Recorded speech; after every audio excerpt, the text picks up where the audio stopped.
A pale crescent moon hovered above the scrubland like a watchful eye, casting long, silvery shadows across the dusty plain. In the distance, the abandoned observatory stood sentinel atop a low hill, a relic of humanity's unquenchable thirst for the stars.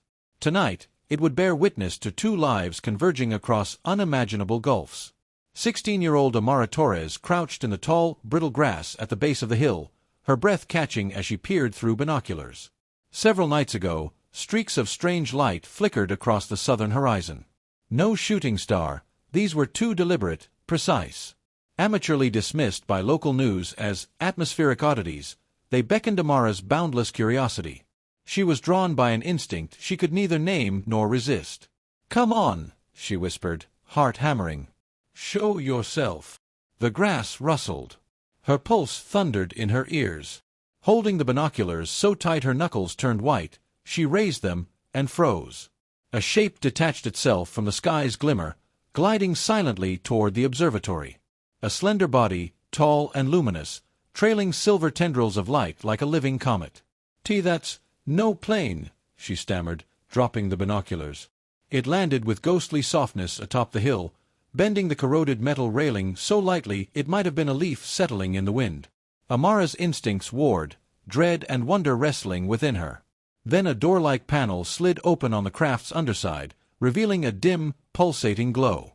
A figure emerged, 6 feet tall, slender, with smooth, iridescent skin that shifted hues between violet and jade as it moved. Its eyes, almond-shaped, burning with gentle intelligence, fixed on her. Her breath caught. The alien tilted its head in what she tricked herself into believing was curiosity. Then, in a voice that resonated directly in her mind, it spoke. "You are Amara. I have sought you." Her heart lurched. How did it know her name? Why me? She thought back, though her lips didn't move. The being gestured toward the observatory. "You watch the skies. You listen." Amara swallowed, took a trembling step forward. The alien extended a slender limb, palm up, in invitation. Her hand shook as she placed hers against its cool skin. Electricity, no, something deeper, flowed between them. "You're not going to hurt me?" Her silent question carried fear and hope in equal measure. "I come in peace," it replied, voice like wind through glass. "My name is Elyth. I have traveled across light years to find one who bears the gift." Amara's eyes widened. "The gift?" "Yes. A resonance within you, attuned to the cosmic thread. You can bridge worlds." Her heartbeat thundered louder as understanding dawned. For years, she'd felt different. Drawn to frequencies others couldn't perceive, humming to herself in tunes no one else heard. Science classes had dismissed her eccentricities. But Elyth's words struck a chord deep inside. She nodded, voice trembling. I want to understand." Elyth inclined their head solemnly. "Then come. Your journey begins now." Inside the observatory's rotunda, Dorian's telescope lay forgotten. Monitors flickered with static. Elyth led Amara to the chamber center, where the alien ship hovered just outside the cracked glass dome. They raised a hand.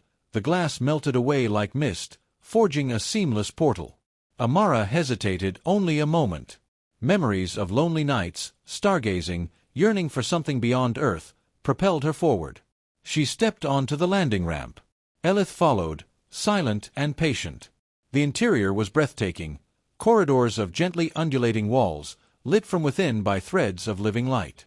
Ceilings high above were webs of crystalline veins, pulsing with energy. The air smelled faintly of ozone and rain on warm stone. "Welcome," Elyth intoned, guiding Amara onward. "This is the Etheris." Her eyes were drawn to a control panel, a smooth surface with floating glyphs. She placed her hand on it, and symbols danced in response. A holographic starfield blossomed in midair, constellations she recognized among countless others she'd never seen. "Where are we going?" she asked, marveling. "To my world," Elyth answered. "And to your destiny." The journey through hyperspace was unlike anything Amara ever imagined. Time and distance dissolved as ribbons of color whipped past the viewing ports. She felt weightless, adrift in an ocean of light. When they arrived, a planet of jade and silver lay beneath them, a vast globe veined with seas that shimmered like mercury, continents of swirling emerald forests, and cities of crystalline towers. The Aetheris descended toward a coastal city where spires rose like frozen waterfalls, reflecting twin suns that glowed soft gold and pale blue. Amara stepped onto solid ground.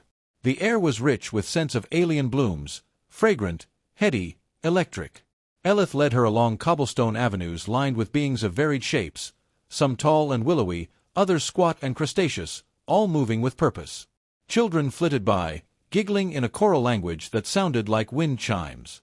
Elders sat beneath glowing trees, eyes closed, tapping canes that glowed where they touched the ground. It was a society at peace, advanced, harmonious, in communion with their world and the cosmos. Elyth guided Amara to a grand hall where an assembly awaited, tall silhouettes beneath an arch of living crystal, luminous scrolls floating around them. They stood stoic until Elyth spoke. "Fellow sentinels of the ether thread," their voice echoed in Amara's mind. "I present the one we have sought, Amara of Earth, bearer of the resonance." A hush fell. Amara stepped forward, trembling. One by one, the sentinels approached, placing energy-filled glyphs against her forehead, her palms, her heart.